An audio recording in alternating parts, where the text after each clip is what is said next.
இங்கே மனோஜ்கிட்ட இருந்து பணத்தை ஏமாற்றிட்டு போன ஆளை பற்றி ஏதாவது தெரிஞ்சுதா அப்படின்னு சொல்லி அண்ணாமலை கேட்டுட்ருக்காரு. அப்போ முத்து இருந்துட்டு, ஆமாப்பா நானும் மீனாவும் அது விஷயமே தான் அலைஞ்சிட்ருக்கோம். மீனா கூட வந்துட்டு பூக்கட்டுற வேலையை விட்டு போட்டு இந்த வேலையில் தான்ப்பா அவ்வளோ மும்பரமாக இருக்கா அப்படின்னு சொல்கிறாங்க. இப்போ மனோஜ் இருந்துட்டு, டேய் சரிடா எவ்வளோ சீக்கிரம் முடியுமோ அவ்வளோ சீக்கிரம் அந்த ஆளை வந்து கண்டுபிடிக்க பாருங்க அப்படின்னு சொல்லவும், அதை கேட்டு முத்து கோவப்பட்டுட்டு, என்னடா திம்ரா நீ பாட்டுக்கு வந்து எவங்கிட்டையும் வந்து பணத்தை தொலைச்சிட்டு வருவேன், நான் போனா புதுன்னு கண்டுபிடிக்கிறது இல்லாமல் ரொம்ப அதிகார தூள் பறக்குது அப்படின்னு சொல்லி சத்தம் போடுறாரு. பாத்தியாப்பா இவன் எப்படிலாம் பேசுறான்னு சொல்லிட்டு, மீனா நான் சொன்ன ஒரு வார்த்தைக்காக அவள் வேலையில விட்டு போட்டு இது விஷயமே தான் அலைஞ்சிட்டு இருக்கா அப்படின்னு சொல்லவும், அப்ப விஜய் இறந்துட்டு, டே போதும் நிறுத்துடா, சும்மா வந்துட்டு உன்னை பத்தி எனக்கு தெரியாதா, எதுக்காக நீங்க 2 பேரும் வந்து அவனை தேடிட்டு இருக்கீங்க, அந்த ஆள் கிட்ட அந்த பணம் கிடைச்சிருச்சுன்னா உன் பங்கு நீ எடுத்துக்கணும், அதுக்காகத்தானே வந்து நீயே இந்த விஷயத்துல இவ்வளவு சீரியஸா தேடிட்டு இருக்க அப்படின்னு சொல்றாங்க.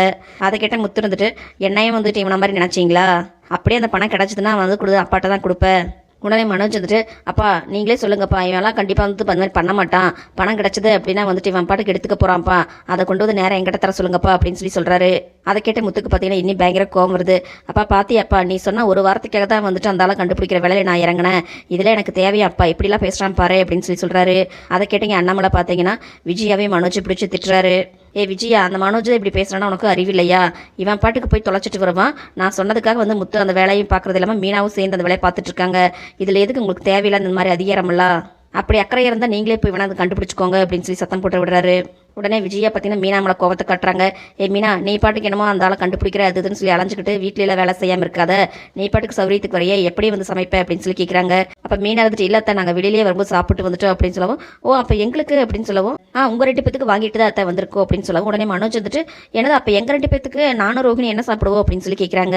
அதை கேட்ட முத்து, ஏன் உங்கள் பொண்டாட்டிக்கு வந்து கைங்கால் இல்லையா, அவங்க சமைச்சு தர மாட்டாங்களா உனக்கு, அப்போ அண்ணாமலை இருந்துட்டு, ஏண்டா எங்கள் 2 பேத்துக்கு வாங்கினா அப்படியே அவங்களுக்கு வாங்கிக்கலாம்ல அப்படின்னு சொல்லவும், அப்பா உனக்கு விஷயமே தெரியாதுப்பா, அன்னைக்கு அவன் வீட்டுக்கு வராமல் ஷோரூமில் உட்காந்துட்டு இருந்தான்ப்பா, அப்போ சரி பட்னியாக கிடக்கானே அப்படின்னு சொல்லிட்டு இவனுக்கு பிரியாணி வாங்கிட்டு போய் கொடுத்ததுக்கு அதை வாங்கினாலும் நொப்பமாக தின்னுட்டு என்ன சொன்னா தெரியுமாப்பா, என்னடா பிரியாணி வாங்கி கொடுத்துட்டு என்கிட்ட இந்த கடையை எழுதி வாங்கலான்னு சொல்லி என்னை பார்த்து கேட்டான்ப்பா, இவன் தான் இப்படின்னா இந்த பார்லரம்மா வந்து அம்மா திட்டுறதுக்காக சாப்பிடாம ரூம்குள்ளே உட்காந்துட்டு இருக்கே அப்படின்னு சொல்லிட்டு மீனா சாப்பாட்டை போட்டு கொண்டு போய் பெட்ரூமில் கொடுத்தா, அந்த பார்லரம்மா வாங்கி தின்னுட்டு மீனாவை என்ன கேள்வி கிடைச்சு தெரியுமா, என்ன அத்தை வந்து என்ன திட்டுறதை பார்த்துட்டு உங்களுக்கு என்ன குழுன்னு இருக்கா அப்படின்னு சொல்லி கேட்டிருக்குது.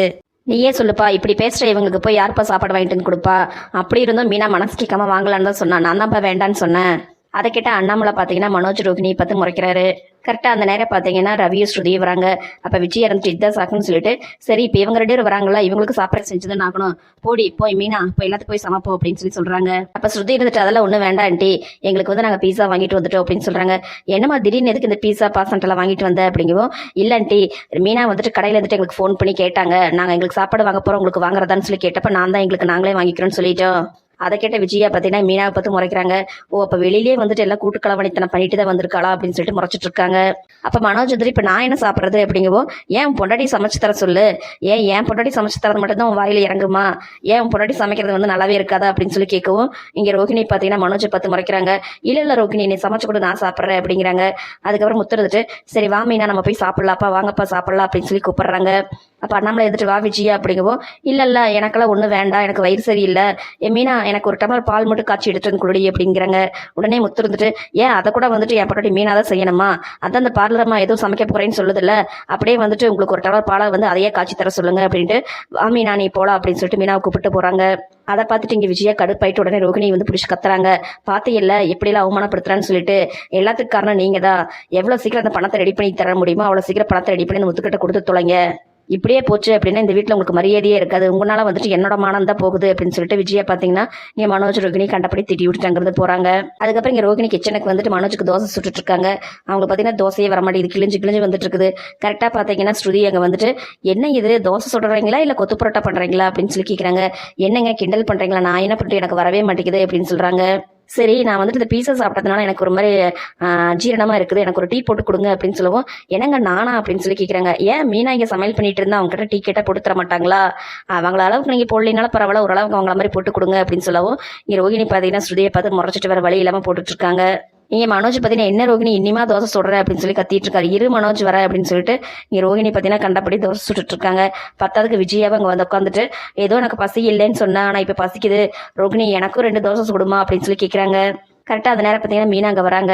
வந்துட்டு, என்ன ரோகிணி என்ன தோசை இப்படி கருகி போய் கிடக்குது, ஏன் இப்படி கிழிஞ்சு வருது அப்படின்னு சொல்லவும், என்னன்னே தெரியலைங்க சட்டி சரியில்லை போல இருக்கு அப்படிங்கவும், என்னங்க நீங்கள் முதல்ல எண்ணெய் ஊற்றுனீங்களா அப்படின்னு சொல்லிட்டு மீனா பார்த்தீங்கன்னா உங்களுக்கு எப்படி சொல்றதுன்னு சொல்லி தந்துட்டு இருக்காங்க. இங்கே இடையில ஸ்ருதி என்ன டீ ஆச்சா இல்லையா அப்படின்னு சொல்லவும் இருங்க நீங்கள் வேற அப்படின்னு சொல்லி ரெடி பண்ணி கொடுக்குறாங்க. அதை வாங்கி குடிச்சிட்டு ஐயோ இது என்னது கன்றாவியாக இருக்குது அப்படின்னு சொல்லிட்டு மீனா நீங்களே இது டேஸ்ட் பண்ணி பாருங்க எப்படி இருக்குது அப்படிங்கவும் இங்கே மீனா பார்த்தீங்கன்னா அது மோந்து பார்த்துட்டு ஐயோ எனக்கெல்லாம் வேண்டாம் அப்படிங்கிறாங்க.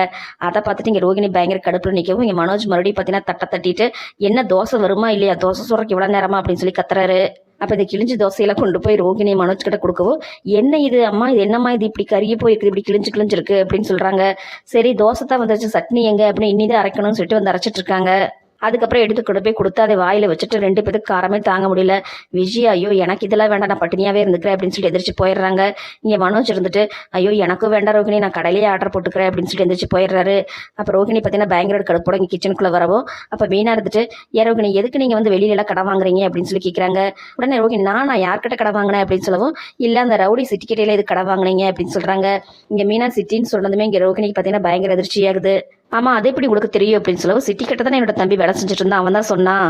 உங்களுக்கு தெரியாதா அவருக்கும் வந்துட்டு சிட்டிக்கு பிரச்சனைன்னு சொல்லி தெரியாதா அப்படி இருக்கும்போது எதுக்காக போய் நீங்க அவங்க கிட்ட கடன் வாங்கினீங்க அது மட்டும் இல்லாம அவன் பெரிய ரவுடி அவனால வந்து ஏதாவது பிரச்சனை கூட உங்களுக்கு வரலாம். அது மட்டும் இல்லாமல் சத்யாவோட வீடியோ வந்து ரிலீஸ் பண்ணதே அவன் தான் அப்படின்னு சொல்லவும் இங்கே ரோகிணிக்கு பார்த்தீங்கன்னா பயங்கர அதிர்ச்சியாகுது. ஐயோ இது நம்ம மட்டும் பண்ணணும்னு சொல்லி தெரிஞ்சா என்ன ஆகுமோ அப்படின்னு சொல்லி திருன்னு முடிக்கவும் மீனா பார்த்தீங்கன்னா ரோகிணியே பார்க்குறாங்க. ஏன் இவங்க இந்த அளவுக்கு அதிர்ச்சியாகிறாங்க அப்போ ஏதாவது விஷயம் இருக்க போல இருக்கு அப்படின்னு சொல்லி பார்த்துட்டு இருக்காங்க. அப்போ ஸ்ருதி இருந்துட்டு யார் அந்த சிட்டி அப்படின்னு சொல்லி கேட்கவும் மீனா வந்துட்டு நான் தான் அன்னைக்கு சொன்னேன்ல அந்த ஒரு ரவுடி அவன் தான் அப்படின்னு சொல்றாங்க. அப்போ ஸ்ருதி இருந்துட்டு ஆமா நீங்க தான் பணக்கார வீட்டு பொண்ணாச்சு எதுக்காக வந்துட்டு போய் அந்த ரவுடி கிட்டையெல்லாம் பணம் வாங்குறீங்க அது மட்டும் இல்லாமல் இந்த மாதிரி ஆளு கடையில் வாங்கினீங்கன்னா நாளைக்கு உங்களையே பிளாக்மெயில் பண்ணி ஆளை வச்சு உங்களை ஏதாவது பண்ணாலும் பண்ணிடுவாங்க. அப்புறம் உங்களுக்கு வந்து கடன் தொலை தாங்க முடியாது உங்களை சூசைட் பண்ணுற அளவுக்கு ஏதாவது பண்ணிடுவாங்க அப்படின்னு சொல்கிறாங்க. அதையெல்லாம் கேட்டு ரோகிணிக்கு பார்த்தீங்கன்னா அரண்டு போய் நிற்கிறாங்க. அப்போ மீனா இருந்துட்டு இங்கே பாருங்க இனிமேல் வந்துட்டு அந்த ஆள்கிட்டையில வந்து கடன் வாங்காதீங்க உங்களோட நல்லதுக்கு தான் சொல்கிறேன் அப்படிங்கவும் உடனே ரோகிணி இருந்துட்டு அதெல்லாம் நான் பார்த்துக்கிறேன் உங்களுக்கு ரொம்ப தேங்க்ஸ் அப்படின்னு சொல்லிட்டு அங்கிருந்து போகிறாங்க. அப்போ ஸ்ருதி இருந்துட்டு என்ன மீனா நீ நல்லதுக்கு சொன்னாலும் வந்துட்டு அவங்க இப்படி புரிஞ்சுக்காம பேசிட்டு போகிறாங்க அப்படிங்கவும் நம்ம சொல்ல வேண்டியது சொல்லிட்டு அவங்க என்னமோ பண்ணிட்டு ஸ்ருதி அப்படிங்கிறாங்க. இங்கே முத்து ரவி கிட்ட ரோகிணி வந்துட்டு சிட்டியிட்ட கடை வாங்கின விஷயத்த சொல்லவும் அதை கேட்டு ரவிக்கு அதிர்ச்சியா இருக்குது. என்னடா சொல்ற அவங்க தான் ஏதோ அவங்க அப்பா மலேசியாவில் இருக்காங்க பணக்காரங்கனால சொல்றாங்க அப்படி இருக்கும்போது எதுக்காக போய் கடை வாங்கணும் அப்படின்னு சொல்லவும் டேய் பணக்காரங்கனாலே வந்துட்டு கடை வாங்கி தாண்டா வாழ்க்கை ஓட்டுவாங்க வெளியில பந்தவ காமிக்கிறக்காக இப்படிதான் பண்ணிட்டு இருப்பாங்க. ஆனா அதெல்லாம் இதுல இந்த போய் எதுக்கு ரவுடி கிட்ட போய் கடன் வாங்கியிருக்கு இதனால மனோஜுக்கு ஏதாவது பிரச்சனை வருமா அப்படின்னு சொல்லவும் ஆமாண்டா வரலாம் அப்படின்னு சொல்லி சொல்றாங்க. ஆமா இது வந்து கடன் வாங்கினது மனோஜுக்கு தெரியுமா அப்படிங்கவும் எனக்கு என்னமோ அவனுக்கு தெரியாதுன்னு தான் நினைக்கிறேன். இந்த பார்லரமா தேவையில்லாம ஏதாவது மனோஜ் தலையில இழுத்து கொண்டு விட்டுற போது நீ ஒண்ணு பண்ணு மனோஜ் கிட்ட இந்த விஷயத்தை பத்தி கேளு நான் கேட்டேன் அப்படின்னா ஏதோ பிரச்சனை பண்றதான் நினைப்பா அவனை கூப்பிட்டு என்ன ஏதுன்னு சொல்லி விசாரிடா அப்படின்னு சொல்லவும் சரி அப்படின்னு சொல்லி ரவி சொல்லிட்டு இருக்கோம். கரெக்டாங்க மனோஜ் வராரு.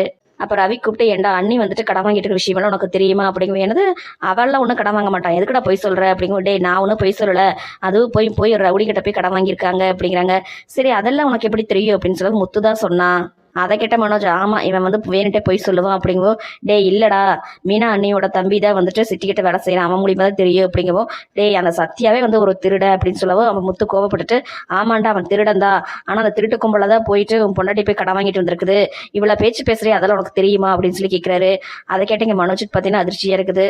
அப்ப இவன் நிஜமானதான் சொல்றானா அப்படின்னு சொல்லி முழிக்கவும் டேய் போய் முதல்ல பொண்டாட்டி கிட்ட கேட்டுப்பாரு எதுக்காக முதல்ல கடன் வாங்குச்சு உங்ககிட்ட அதை பத்தி ஏதாவது சொல்லுச்சா அது கூட தேவையில்லை அவனே ஒரு ரவுடி அவங்ககிட்ட போய் கடன் வாங்கியிருக்க அப்படின்னா தேவையில்லாம 7.5 தாண்டா கூட்டி விடுவாங்க. உடனே மனோஜ் வந்துட்டு அதெல்லாம் நான் பாத்துக்கிறேன் உங்க வேலையை நீங்க பாருங்க அப்படின்னு சொல்லிட்டு மனோஜ்ங்கிறது போறாரு. அப்புறம் ரவி இருந்துட்டு டேய் முத்து நீ சொன்னது சரிதான்டா இவனுக்கெல்லாம் போய் நல்லது பண்ணணும்னு பார்த்தோம்ல நம்மளா சொன்னணும் ஏதாவது போய் பிரச்சனை இழுத்து கொண்டு வரட்டு வீட்டுக்குள்ள அப்புறம் பாத்துக்கலாம்டா அப்படின்னு சொல்றாரு. இங்க வெளியில வந்துட்டு மனோஜ் இப்படி சொல்லிட்டு வந்தாலும் இங்க வீட்டுக்குள்ள வந்து ரோஹிணி கிட்ட சந்தேகமா கேட்கிறாரு. ஆமா உங்க அப்பா வந்துட்டு உண்மையாலுமே மலேசியா தானா அப்படின்னு சொல்லி கேட்கிறாரு. அதை கேட்டீங்க ரோஹிணிக்கு பார்த்தீங்கன்னா தூக்கி வாரி போடுது. என்ன மனோஜ் திடீர்னு ஏன் இப்படி கேட்கற அப்படிங்கவும் இல்ல நீ எதுக்காக போய் சிட்டி கிட்ட கடன் வாங்கின அப்படின்னு சொல்றாங்க. ஆமா அது எப்படி உனக்கு தெரியும் அப்படின்னு சொல்லி கேட்கும். அப்ப நிஜமாலுமே நீ வாங்கியிருக்கியா அப்படின்னு சொல்லி கேட்கறாங்க.